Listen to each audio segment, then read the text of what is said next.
नवापूर तालुक्यातील विसरवाडी पोलीस ठाण्याच्या हद्दीतील कामोद गावाजवळ भरधाव वेगातील केटीएम मोटारसायकल रस्त्यालगतच्या सागाच्या झाडावर आदळल्याने गुजरात राज्यातील 24 वर्षीय युवकाचा दुर्दैवी मृत्यू झाला। या अपघातात त्यांच्या सोबत दुचाकी चालक गंभीर जखमी झाला असून त्याच्यावर गुजरातमधील व्यारा येथील रुग्णालयात उपचार सुरू आहेत। पोलीस सूत्रांनी दिलेल्या माहितीनुसार 7 जुलै 2026 रोजी खोकसा कामोद मार्गावर GJ 22 AA 9409 क्रमांकाची केटीएम मोटारसायकल भरधाव वेगाने जात असताना चालकाचे वाहनावरील नियंत्रण सुटले। त्यामुळे मोटारसायकल थेट रस्त्यालगतच्या सागाच्या झाडावर आदळली। या भीषण अपघातात मोटारसायकलच्या मागे बसलेले विपुल रणजितभाई वसावा वय 24 वर्षीय राहणार सीमामली तालुका सागबारा जिल्हा नर्मदा गुजरात यांच्या डोक्याला गंभीर दुखापत होऊन त्यांचा मृत्यू झाला।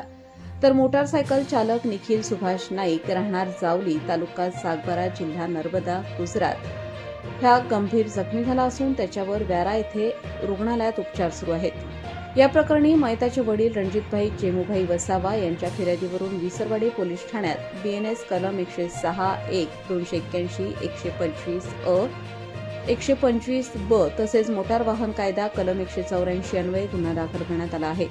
विसरवाडी पोलीस ठाण्याचे सहाय्यक पोलीस निरीक्षक जयेश खराणे यांच्या मार्गदर्शनाखाली या गुन्ह्याचा पुढील तपास पोलीस हवालदार जयेश गावित हे करीत आहेत। रईस शेख, विसरवाडी।